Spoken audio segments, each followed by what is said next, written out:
સર્વેને નમસ્કાર. વિભાગ બી પ્રકરણ 6 અને ધોરણ 9ના દાખલા દર્શાવતો આ વિડીયો છે. હવે પ્રકરણ 6ની અંદર પહેલો દાખલો વિભાગ બીમાં આપ્યો છે કે ખૂણો એબીસી અને ખૂણો એબીડી રેખિક જોડ રચે છે. જો એબીસી 2x + 10 અને એબીડી 8x - 30° હોય તો એબીસી અને એબીડી શોધો.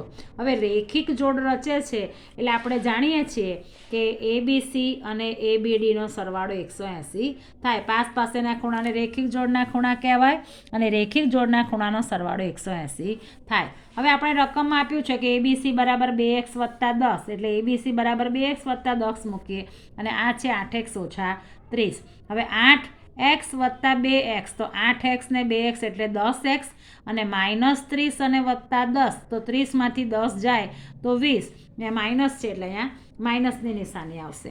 હવે આ -20 આ બાજુ જાય એટલે +20. હવે 180 + 20 એટલે 200 અને x બરાબર આ 10 છેદમાં જાય તો 200 / 10 કરો એટલે x મળશે 20. હવે ત્રિકોણ એબીસી છે 2x + 10 જ્યાં આપણે x બરાબર 20 મૂકીએ એટલે અહીંયા 20 દુ 40. અહીંયા આપણે x બરાબર 20 મૂકતા તો અહીંયા જ્યાં x છે ત્યાં 20 મૂકીએ તો 20 દુ 40 અને 40 + 10 એટલે 50 એટલે આપણને એબીસીનું માપ મળશે 50. એબીડી છે 8x - 30 x બરાબર 20 8 દુ 16 એટલે 160 160માંથી 30 જાય તો 130 અને આપણે જવાબ ચકાસી શકીએ કે 130 + 1 50 કરીએ તો 180 થાય. દાખલો નંબર 2 ખૂણો x અને ખૂણો y પૂરક કોણ છે. x જેમ y બરાબર 1/11 હોય તો x અને y શોધો. હવે પૂરક કોણ હોય એટલે આપણે જાણીએ છીએ કે સરવાળો 180. હવે x જેમ y બરાબર 1/11. હવે જનરલી આપણે જેમ હોય તો કાઢીને x ધરતા હોઈએ છીએ. હવે અહીંયા ખૂણાનું માપ જ x આપ્યું છે એટલે આપણે અહીંયા p ધરીશું. એટલે ખૂણો x બરાબર 1 છે એટલે ખાલી p 1p અને અહીંયા 11 છે એટલે 11p. હવે બંને પૂરક છે એટલે સરવાળો 180 એટલે ખૂણો x + ખૂણો y બરાબર 180. x બરાબર p અને y બરાબર 11p. 11p + p એટલે 12p અને p બરાબર 180 / 12 અને 180 / 12 કરીશું એટલે આપણને મળશે p બરાબર 15. હવે x બરાબર p છે એટલે p xનું માપ મળ્યું 15 અને y બરાબર 11p છે તો 11 × 15 એટલે 165. આપણે જવાબને ચકાસી શકીએ કે 165માં 15 ઉમેરો તો 180 થાય. દાખલો નંબર 3 કિરણ EX. આ કિરણ EX છે એ DEFનો દ્વિભાજક છે એટલે બે સરખા ભાગ કરે અને આ EY છે એ આ XE2નો દ્વિભાજક છે. તો અહીંયા આપણે YEF અને DEF આ બે ખૂણા આપણે શોધવાના છે. હવે દ્વિભાજક એટલે બે સરખા ભાગ કરે. આ EX છે એ આખા ખૂણાના બે ભાગ કરે તો આપણને તરત ખ્યાલ આવે કે આ જો 42 હોય તો આનું માપ પણ 42 થાય કારણ કે દ્વિભાજક છે એટલે આ 42 છે તો આ ખૂણાનું માપ પણ 42 થાય. હવે આ આખો ખૂણો એટલે DEF આ આખો ખૂણો એટલે આ બેનો સરવાળો તો 42 + 42 કરીશું એટલે આનો સરવાળો મળશે 84. હવે આપણને કયો ખૂણો પૂછ્યો છે YEF. હવે આપણે આ ખૂણો જોવાનો છે. આ YEF આ ખૂણો આ જે લાલથી બતાવ્યો છે આટલો ખૂણો શોધવો હોય તો આપણને આ 42 છે. હવે આ 42ના અડધા એટલે 21 એટલે આ ખૂણો 21 એટલે 42 અને 21નો સરવાળો કરીશું તો આપણને આ YEF મળે છે. એટલે આ EY છે આનો દ્વિભાજક છે. આ EY છે એ આનો દ્વિભાજક છે એટલે 42ના અડધા આપણે કરીશું તો 42 / 2 કરીશું એટલે 21 અને આ 42માં આપણે 21 ઉમેરીએ એટલે આપણને મળશે 63. એટલે અહીંયા ફરી સમજીએ આ ખૂણો 42. હવે આનો આ 42નો આ દ્વિભાજક છે એટલે XEY એ 42ના અડધા કેટલા મળશે 21 એટલે આ 42 આ એટલે કયો FEX અને આ એટલે કયો XEY એટલે અહીંયા FEX વત્તા XEY 42 વત્તા 21 બરાબર 63. હવે દાખલો નંબર 4. અહીંયા એક આકૃતિ આપેલી છે જેમાં રેખા PQ અને રેખા RS એકબીજાને O બિંદુમાં છેદે છે. હવે અહીંયા ખૂણો આપેલો છે આપણને, તો કે POR અને બીજો ખૂણો છે ROQ. અહીંયા આપણને રકમની અંદર POR અને ROQ એનું ગુણોત્તર આપ્યો છે 5:7. તો તમામ ખૂણા શોધો. હવે POR એટલે આ ખૂણો અને ROQ એટલે આ ખૂણો. હવે તમે જાણો છો કે આ બે પાસેના ખૂણા, અને પાસેના ખૂણા એટલે કયા ખૂણા? તો કે રેખિક જોડના ખૂણા. હવે અહીંયા માપ આપ્યું છે 5:7. તો આપણે જાણીએ છીએ કે જેમ હોય તો POR એટલે 5x અને ROQ બરાબર 7x. હવે આ બંને રેખિક જોડના ખૂણા એટલે એનો સરવાળો 180. એટલે POR વત્તા ROQ બરાબર 180. હવે આ છે 5x, આ છે 7x બરાબર 180. તો 7 ને 5 કેટલા થશે? 12x. 12x બરાબર 180. તો x બરાબર 180/12. હવે ખૂણો POR બરાબર 5x છે, તો 5 ગુણ્યા 15 એટલે 75 અને ROQ 7x, તો 15 + 105. હવે આપણે સામેના ખૂણા જે છે એ અભિકોણ છે. આ આપણને POR કેટલાનું મળ્યું? તો કે આ મળ્યું 75. તો આ કેટલાનો થાય? 75. QOS પણ થશે 75. અને આ 105. તો આ કેટલું થશે? 105. કારણ કે અભિકોણની જોડ કેવી હોય? એકરૂપ હોય. એટલે અહીંયા POR અને QOS અભિકોણ છે. POR 75 તો QOS થશે 75. ROQ અને POS એ પણ અભિકોણની જોડ છે. ROS 105 તો POS પણ થશે 105. ત્યાર પછી દાખલો નંબર 5. આકૃતિની અંદર અહીંયા આપણને આપ્યું છે કે DBCનું માપ છે 70 અને આ BP કિરણ છે એ આને દુભાગે છે. આ ખૂણાને શું કરે છે? દ્વિભાજક છે. DBAનો આ દ્વિભાજક, બે સરખા ભાગ કરે છે. તો આપણે PBC એટલે આપણે આખો ખૂણો શોધવાનો, PBC.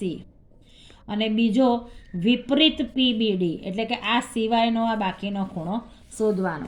તો સૌથી પહેલાં જે આપેલું છે લખીએ. હવે આનો દ્વિભાજક છે.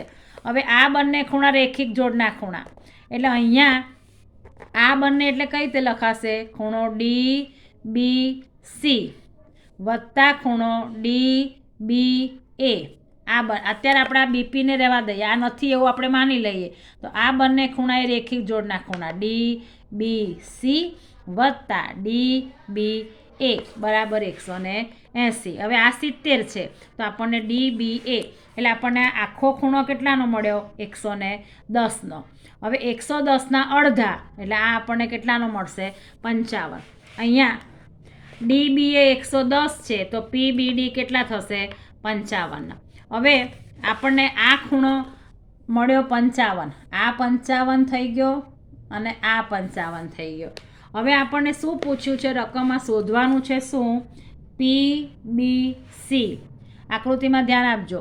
PBC તો આ 70 અને આ 55. PBD વત્તા DBC. તો 55 વત્તા 70 એટલે કેટલા થશે?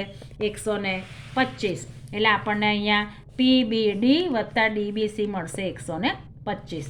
હવે આપણે શોધવાનો છે વિપરીત. આના સિવાયનો. હવે વિપરીત એટલે આકૃતિમાં આપણે આ બધા આખા વર્તુળમાં 360 થાય, એમાં આનું માપ છે 55. PBD 55 છે. તો આ સિવાયના આખા ખૂણાનું માપ કેટલું? તો કે 360માંથી જો આપણે 55 બાદ કરી નાખીએ તો આપણને વિપરીત PBD કેટલું મળે? 305. એટલે આનો જવાબ આવશે 305. ફરી સમજાવું. આ છે AC, આ છે DBC અને આ છે P. આ 70 છે અને આ 55. હવે આપણે આ PBD આનો વિપરીત શોધવો છે. આપણે આનો વિપરીત એટલે શું કે આખા 360માંથી જો આપણે આને બાદ કરી નાખીએ તો આપણને આ બાકીના બધા ખૂણાનું માપ મળી જાય. એને વિપરીત કહેવાય. તો 360માંથી આપણે 55ને બાદ કરીએ તો આપણને વિપરીત PBD મળશે 305. હવે છેલ્લો દાખલો નંબર 6.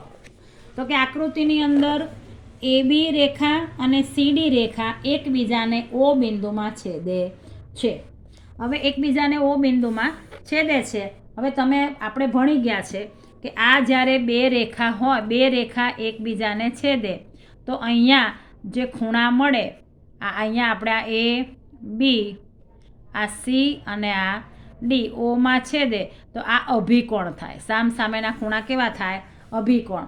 એટલે આ 40 છે તો આપણને આનું માપ કેટલું મળે? 40 મળે. કારણ કે કેવી જોડ થાય? અભિકોણની જોડ. એટલે AOC અને BOD 40 છે તો AOC આપણને કેટલું મળે? 40. એટલે આપણને એક ખૂણાનું માપ મળ્યું 40. હવે આપણને આમાં પૂછ્યું છે શું? તો કે AOC અને BOE 100 છે. હવે આપણને શું આપેલું છે? તો કે AOC અને BOE આ બેનો સરવાળો આપણને 100 આપેલો છે. હવે આ 40 તો આ આપણને 40 મળ્યું. તો હવે મારે BOE શોધવું છે.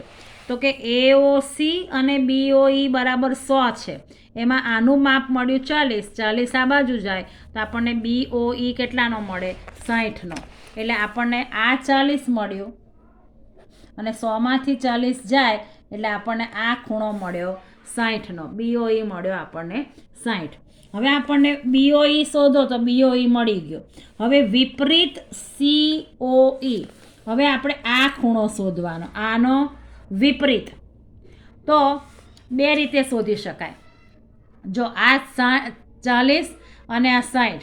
હવે આપણે આખું જાણીએ છીએ કે આ બધા ખૂણાનો, આ 3 ખૂણાનો સરવાળો 180 થાય. એમાં આ 40 ને 60 એટલે 100. એટલે આનું માપ 80. એટલે આ 80 મળ્યું. હવે એનો વિપરીત તો 360માંથી 80 જાય તો વિપરીત મળે 260. એ રીતે પણ આ દાખલો કરી શકાય. અને બીજી રીત કરવી હોય તો અહીંયા આ AB સરળ કોણ છે. આ સીધી લીટી એટલે 180. પછી આ 60, 180માં 60 ઉમેરો એટલે 240 અને આ 40 એટલે 280. એટલે અહીંયા વિપરીત COE કરવો હોય તો AB સરળ કોણ, BOE વત્તા AOE 180 વત્તા 60 વત્તા 40. નહીંતર આપણે બીજી રીત જોઈ ગયા એ રીતે કે આ ખૂણાનું માપ છે 40, આ ખૂણાનું માપ છે 60. તો આપણને ખબર છે કે આ આખું 180 થાય તો 40 ને 60 100 તો આનું માપ મળે 80. તો હવે આપણે આ 80નો જે ખૂણો છે એ સિવાયનો આ વિપરીત શોધવો છે.